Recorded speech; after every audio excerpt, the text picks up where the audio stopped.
Hello everyone, I welcome you all to exam bee daily PPD analysis के आज के इस वीडियो में आप सभी का स्वागत है, जहां पे हम लोग पढ़ेंगे 21 और 22 फरवरी 2023 के इंपॉर्टेंट करंट अफेयर्स। तो चलिए शुरू करते हैं।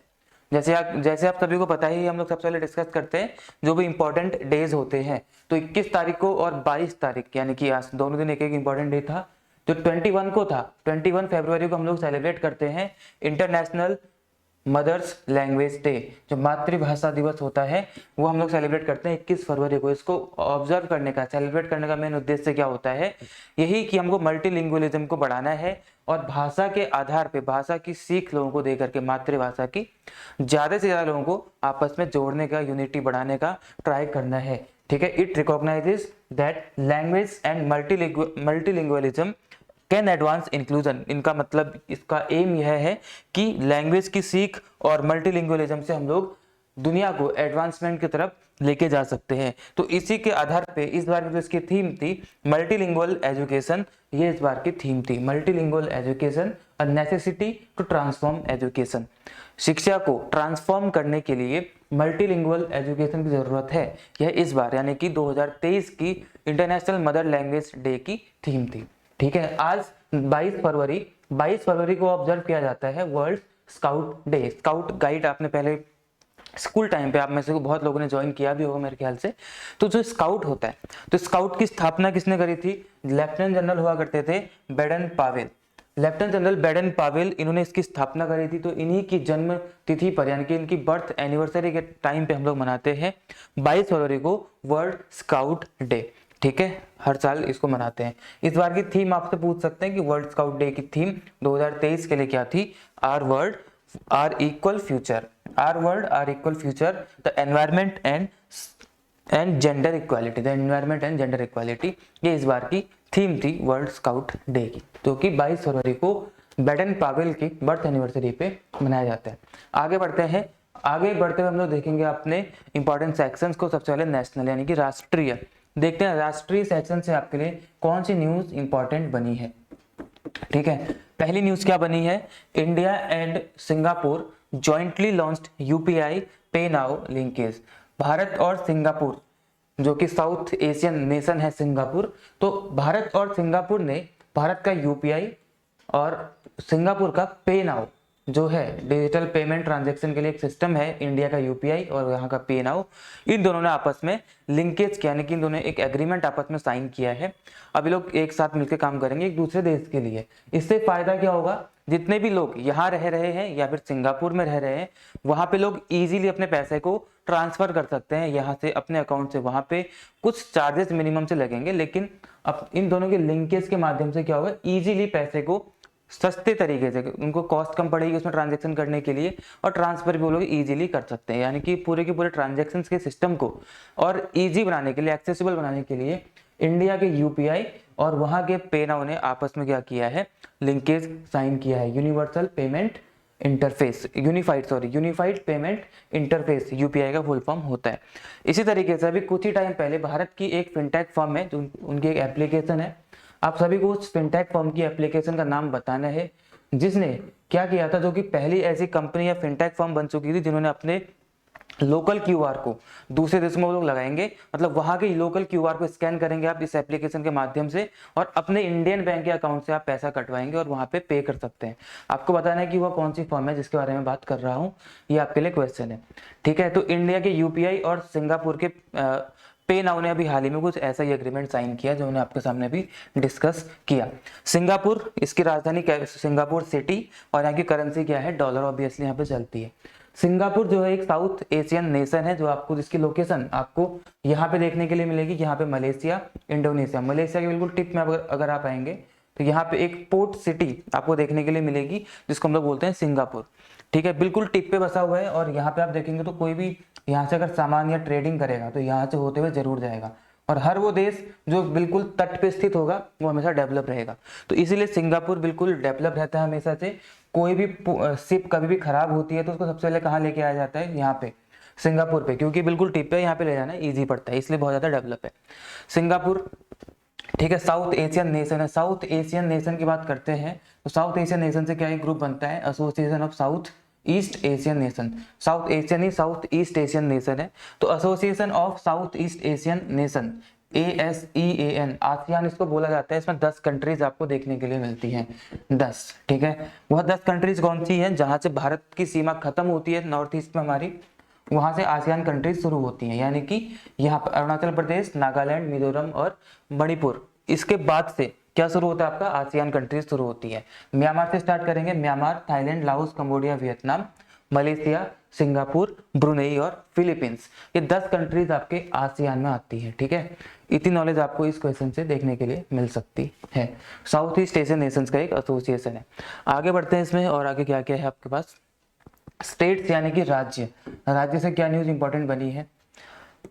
Shri Nitin Gadkari laid foundation stone of the world's largest and unique दिव्यांग पार्क। एक अभी हाल ही में जो डिफरेंटली एबल्ड या स्पेशली एबल्ड पर्सन होते हैं, इनको दिव्यांग बोलते हैं हम लोग, उन दिव्यांग लोगों के लिए दुनिया का पहला पार्क खोला जा रहा है, जहां पे बेसिकली इसका उद्देश्य यह है, यह बताना कि यह लोग भी सोसाइटी का ही हिस्सा है, एक इंक्लूसिव सोसाइटी की स्थापना करना, कि इनको समाज से भटका हुआ ना महसूस किया जाए, इनको समाज में लेके आया जाए, इनकी प्रतिभागिता यहाँ पे सेम रहे जैसे कि नॉर्मल लोगों की रहती है। इस उद्देश्य के साथ इस अभी यहाँ पे इस पार्क को, यहाँ पे इसकी फाउंडेशन स्टोन को ले किया गया है नितिन गडकरी जी के द्वारा, ठीक है। इसका नाम रखा गया है अनुभूति इंक्लूसिव पार्क, हिंदी इंग्लिश दोनों में यही रहेगा इसका नाम, अनुभूति इंक्लूसिव पार्क, जो कि महाराष्ट्र के नागपुर में है, ठीक है। नागपुर किसके लिए फेमस है? संतरों के लिए, यानी कि ऑरेंज के लिए फेमस है, जो कि महाराष्ट्र में आपको देखने के लिए मिलेगा। महाराष्ट्र की राजधानी क्या है? मुंबई है। अब आपको ये बताना है क्वेश्चन में कि ऑरेंज फेस्टिवल कहाँ पे मनाया जाता है, ठीक है। ऑरेंज फेस्टिवल, ऑरेंज का त्योहार कहाँ पे मनाया जाता है? नागपुर ऑरेंज सिटी है, लेकिन यहाँ पे यह फेस्टिवल सेलिब्रेट नहीं किया जाता है, इसलिए आपसे क्वेश्चन पूछा गया है। ऑरेंज फेस्टिवल कहाँ पे सेलिब्रेट किया जाता है आप सभी को ये बताना है, हम इसको डिस्कस पहले भी कर चुके हैं। सेकंड लाइन यही लिखी है कि to build an inclusive society, एक इंक्लूसिव सोसाइटी को की स्थापना करना इस पार्क का मेन उद्देश्य है, और उन लोगों के प्रति जो कि डिफरेंटली एबल्ड होते हैं उनके प्रति एम्पैथी को शो करना इस पार्क का मेन मकसद रखा गया है। आपसे पूछ सकते हैं कि जो अभी हाल ही में ये पार्क बनाया जा रहा है, इसकी कॉस्ट क्या है, कितनी कॉस्ट लगेगी? तो 12 करोड़ रुपए में इसको बनाया जाएगा, और लगभग 90,000 स्क्वायर फीट एरिया में इसको बनाया जाएगा, ठीक है। ये दो पॉइंट्स आपके लिए इंपॉर्टेंट हो जाते हैं। महाराष्ट्र की बात चल रही है, एकनाथ शिंदे यहाँ के मुख्यमंत्री, और हाल ही में नए गवर्नर अपॉइंट हुए हैं रमेश बायस, ठीक है। पहले कौन थे यहाँ पे? भगत सिंह कोश्यारी थे, अब ये यहाँ से हट चुके हैं और अब यहाँ पे बन चुके हैं रमेश बायस, और राजधानी यहाँ की क्या? मुंबई, जो कि हमारे देश की कौन सी कैपिटल है? फाइनेंस कैपिटल भी बोला जाता है इसको। आगे बढ़ते हैं। साइंस एंड टेक यानी कि विज्ञान एवं प्रौद्योगिकी से इंपॉर्टेंट न्यूज क्या बनी है? India's moon mission Chandrayaan 3 expected to set off in 2023। ISRO ने भी हाल ही में अनाउंस किया कि भारत का जो तीसरा मिशन है चंद्रयान मिशन, जो कि मून मिशन है, लूनार मिशन बेसिकली इसको बोला जाता है, LUNAR, लूनार मिशन, सिंपल भाषा में आप बोलेंगे इसको मून मिशन, ठीक है। तो इंडिया का तीसरा मून मिशन अभी लॉन्च किया जाएगा 2023 में, इसको लॉन्च किया जाएगा, ऐसी बात की जा रही है। इसका नाम क्या है? चंद्रयान 3। अगर ये तीसरा है तो पहला और दूसरा कब किया गया था? चंद्रयान फर्स्ट और चंद्रयान सेकेंड। चंद्रयान फर्स्ट किया गया था 22 अक्टूबर 2008 में, भारत का पहला चंद्रयान मिशन यानी कि ल्यूनार मिशन लॉन्च किया गया था, और सेकंड वाला यही था 22 अक्टूबर 2019 को सेकंड वाला लॉन्च किया गया था। अब थर्ड वाला 2023 में लॉन्च किया जाएगा, ऐसी बात अभी इसरो ने करी है। इसरो के बारे में जान लेते हैं। इसरो के जो वर्तमान में चेयरमैन है, इसरो के चेयरमैन कौन है? सोमनाथ, ठीक है, एस सोमनाथ। इससे पहले कौन हुआ करते थे? इससे पहले थे हमारे के सिवान हुआ करते, तो रिटायर हो गए। अब कौन बने? यहाँ के एस सोमनाथ बने हैं, ठीक है। ये सारी चीजें देखिए। अभी जो थर्ड चंद्रयान 3 जो थर्ड मिशन है, इसने अपना जो फाइनल इसकी टेस्टिंग थी, जिसको बोला गया द EMI-EMC मतलब इलेक्ट्रोमैग्नेटिक इंटरफेरेंस या फिर इलेक्ट्रोमैग्नेटिक कंपैटिबिलिटी। ये थर्ड मिशन है, इसका फाइनल टेस्टिंग फेज था, जिसको इसने अभी हाल ही में सक्सेसफुली टेस्ट कर लिया है, ठीक है। यही चीज़ है इसमें। बेसिकली इसमें क्या करते हैं कि फंक्शन अच्छे तरीके से कर रहा है कि नहीं कर रहा है, ये सारी चीज़ें इस EMI-EMC टेस्ट में टेस्ट की जाती है, और इसकी प्रोडक्टिविटी को भी इसमें टेस्ट किया जाता है, ठीक है। ये सारी चीज़ें होती है बेसिक चीज़, जिसको यहाँ पे टेस्ट किया जाता है।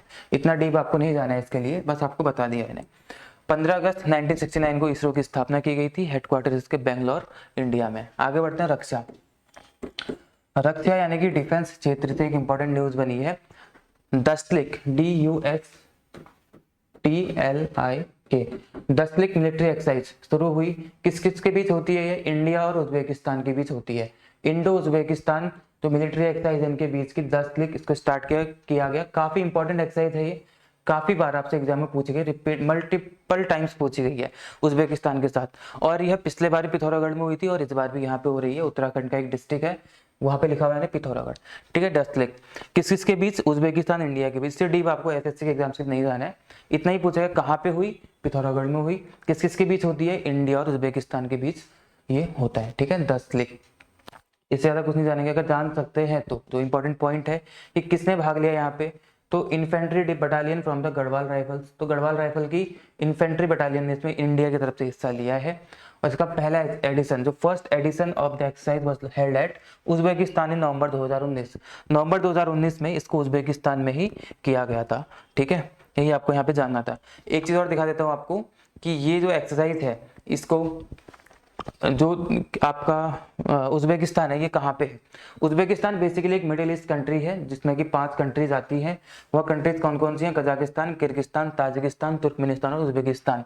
तो क्या आपको कहाँ पे देखने के लिए मिलेगी? यहाँ पे कजाकिस्तान, उज्बेकिस्तान, तुर्कमेनिस्तान और यहाँ पे ताजिकिस्तान और किर्गिस्तान। ये 5 कंट्रीज हैं जो कि मिडिल ईस्ट में आती हैं, ये वाली 5 कंट्रीज। ठीक है, अब इन 5 कंट्रीज के साथ एक ऐसा ग्रुप है जिसमें इंडिया भी शामिल है, और उस ग्रुप को हम लोग क्या बोलते हैं? SCO, संघाई कॉर्पोरेशन ऑर्गेनाइजेशन इसको बोलते हैं।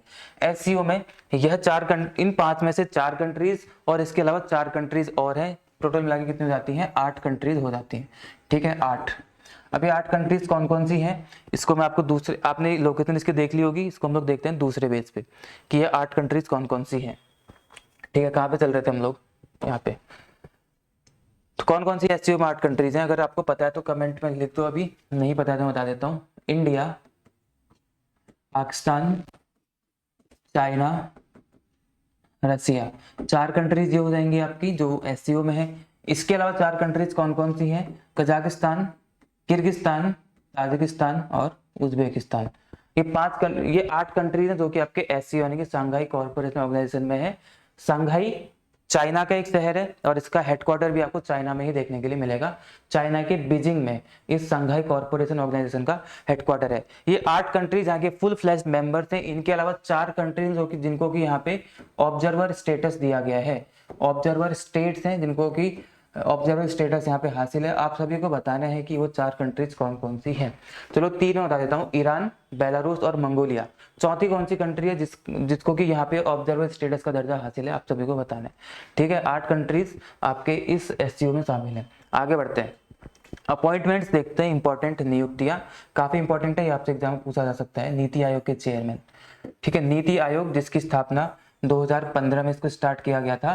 पहले हमारा प्लानिंग कमीशन चलता था, पंचवर्षीय योजना चलती थी जिसको हटा करके रिप्लेस करके नीति आयोग बना दिया गया।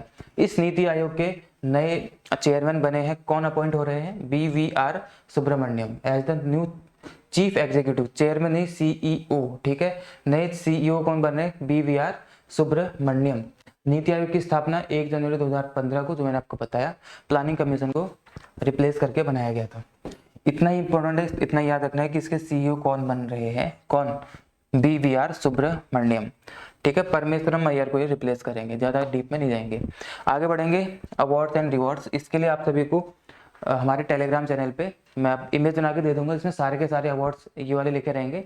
जिसमें हमको अभी हाल ही में दादा Sahib Phalke international film award जो फेस्टिवल हुआ था, इसमें अवार्ड दिए गए थे।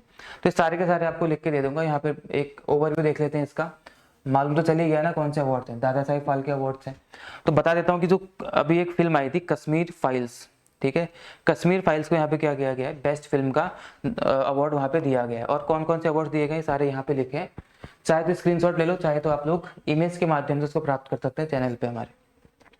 ये सारे के सारे बेस्ट फिल्म कश्मीर फाइल्स हो गई। बेस्ट एक्टर रणबीर कपूर को ब्रह्मास्त्र के पार्ट 1 के लिए, बेस्ट एक्ट्रेस आलिया भट्ट को, और बेस्ट डायरेक्टर R बाल्की को। ठीक है, तो मूवी आई थी चुप, उसके लिए। और क्या इंपॉर्टेंट है इसमें? Film of the year RRR, जो कि पूरे विश्व में कई सारे अवार्ड्स को मिल चुके हैं। Critics best actor Varun Dhawan Bhediya के लिए। तो ऐसे कई सारे अवार्ड इसमें दिए गए हैं, आप लोग देख सकते हैं, ये सारे के सारे हैं। ठीक है, इसमें उतना कोई इंपॉर्टेंट और नहीं है। दादा साहेब फाल्के अवार्ड जो हमारी इंडियन फिल्म इंडस्ट्री है इसमें काफ़ी ज़्यादा रिनोन्ड ये अवार्ड माना जाता है। आखिरी में ओबिसवरीज को देख लेते हैं।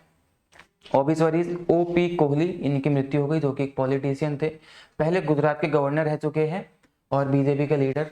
तो इनकी मृत्यु हो गई ओपी कोहली की। पहले कौन थे, क्वेश्चन पूछ सकता है कि ओपी कोहली जिनकी अभी हाल ही मृत्यु हुई, ये किस स्टेट के पहले गवर्नर रह चुके हैं, तो गुजरात के गवर्नर ही पहले रह चुके हैं। ठीक है, आगे बढ़ते हैं। स्पोर्ट्स इंपॉर्टेंट है थोड़ा सा, लास्ट सेक्शन आज का। इसमें क्या है, एन.आर. विग्नेश ये चेस में ना ग्रैंड मास्टर्स होते हैं। ग्रैंड मास्टर्स बनने के लिए, इसका खिताब लेने के लिए आपको 3 बेसिकली टेस्ट पास करने होते हैं अलग अलग कॉम्पिटिशन्स में। तो जो इन 3 पैरामीटर्स पे या इन टेस्ट पे खरा उतरता है तो उसको ग्रैंड मास्टर खिताब दे दिया जाता है। तो भारत में अभी तक 80 ग्रैंड मास्टर बन चुके हैं, जिसमें से 80th नंबर के कौन है, एन.आर. विग्नेश, इनको इसका खिताब दे दिया गया है। आपसे पूछ सकते हैं कहाँ पे दिया गया, जो 24th नॉर्थ वेस्ट कप हो रहा था जर्मनी में, यहाँ पे इनको दे दिया गया ग्रैंड मास्टर का खिताब। ठीक है, आगे बढ़ते हैं। इतना ही था आज के लिए। अब लास्ट में आपके लिए 2 क्वेश्चन, जिसके आंसर्स आपको कमेंट सेक्शन में देने हैं। पहला क्वेश्चन, अभी हाल ही में कौन सी कंट्री ने यूरोप का जो पहला मेंस्ट्रुअल लीव लॉ था इसको सपोर्ट किया है, इनमें से कौन सी कंट्री ने। यूरोप में बाकी कंट्रीज में पहले से था, लेकिन एक कंट्री है जिसने अभी हाल ही में इसको सपोर्ट किया है, वो कौन सी कंट्री आपको बताना है। जो भी इसका आंसर है, उस कंट्री ने अभी हाल ही में एक ट्रांसजेंडर बिल को भी वहां पे पास किया है, ट्रांसजेंडर बिल। इस बिल के तहत क्या किया जाएगा इस कंट्री में कि जितने भी लोग 16 या उससे ऊपर की एज के हैं वो लोग अपने जेंडर को चेंज कर सकते हैं बिना किसी मेडिकल एडवाइस के, अपनी मर्जी से वो सब कुछ कर सकते हैं। तो ये बिल भी यहाँ पे पास किया गया इस कंट्री में। आपको बताना है क्या आंसर है। छत्रपति शिवाजी महाराज जयंती वो पहली बार सेलिब्रेट किया जाएगा, कहाँ पे किया जाएगा आप सभी को ये बताना है। ठीक है, और इस जगह पे ताज महोत्सव भी अभी हाल ही में क्या किया जाएगा, सेलिब्रेट किया जा रहा है। अब जो भी आंसर इसका आप सभी को उसका आंसर बताना है, इन 5 में से एक आंसर हो जाएगा। ठीक है, इतना ही था आज के लिए। लास्ट में इंपॉर्टेंट चीज आपको जो करनी है वो ये है कि टेलीग्राम में जाकर के हमारे इस चैनल को, जो कि SSCB है, जाके ज्वाइन कर लेंगे इसको। आपको यहाँ पे important content, questions, quiz, infographics time पे मिलते रहते हैं, तो उसके लिए करते रहना है। बाकी मैं यहाँ पे PDF डाल दूंगा जिसमें आपको क्वेश्चंस मिलेंगे और उन क्वेश्चंस को आपको अटेम्प्ट करना है। कोई प्रॉब्लम होती है आप लोग वहाँ भी यहाँ पे कमेंट कर सकते हैं इस चैनल के नीचे। ठीक है, वीडियो के नीचे जहाँ पे आप ये देख रहे हैं इसको सब्सक्राइब कर लेंगे, बेल आइकन दबाएंगे ताकि कोई इंपॉर्टेंट कंटेंट मिस ना हो पाए। डेली की बातें हैं, डेली बोलते हैं, तो इसमें अलग से कुछ है नहीं बोलने के लिए। ठीक है, तो आज के लिए फिलहाल इतना ही रखते हैं। बाकी आप सभी को आपके एग्जाम्स के लिए ऑल द वेरी बेस्ट। फिर मिलेंगे, तब तक be 50% faster. Thank you all.